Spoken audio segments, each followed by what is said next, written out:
Creating a graphic novel. So, you have already done historical research about the victims of Nazi persecution in your local area.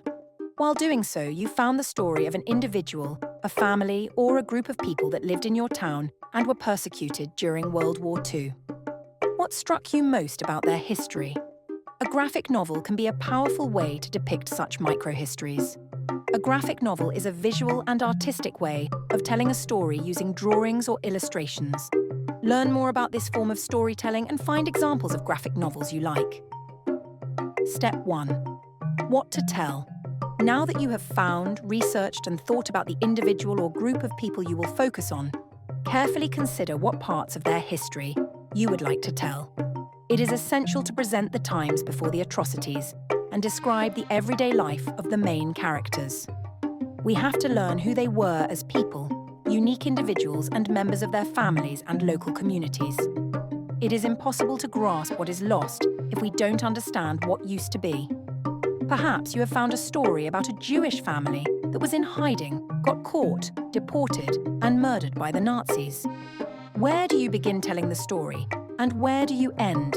For example, you found out that, before the Holocaust, the daughter of the family was studying at university, and she wanted to become an engineer. It is important to underline that people persecuted during the Nazi era were, of course, more than victims. They all had their own lives before, during, and after the Holocaust. It is also vital to understand the impact of the atrocities and their consequences in the post-war period to victims, local communities, your town, and the entire society. Keep that in mind when planning the content of your graphic novel. Step 2. How to tell the story. Once you have a clearer idea of what to tell, it's time to decide how. For this, you can make use of the storyboard on the Esther digital platform. Here, photographs of a certain place where the protagonists lived can help visualize and draw the different scenes. Let's return to the example of the Jewish girl in your town who wanted to become an engineer. Telling her story both before and during the Holocaust, you need to find a way to illustrate how her physical surroundings changed.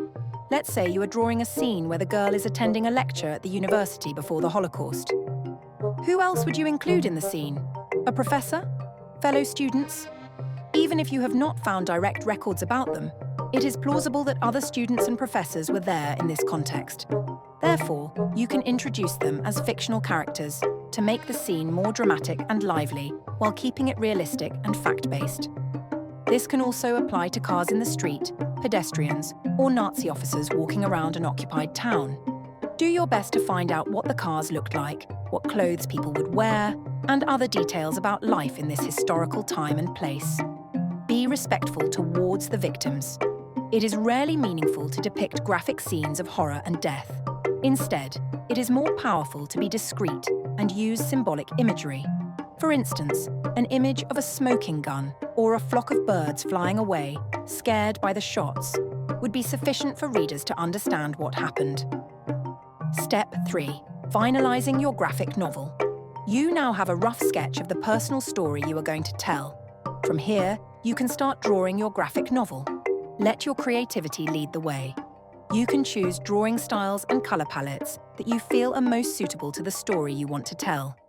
You can apply different techniques when highlighting specific parts of the story or focusing on a person, for example, by zooming in on details and using frames within a scene. For inspiration, take a look at the Esther digital platform to find graphic novels that your peers from across Europe co-created, and explore other graphic novels you like.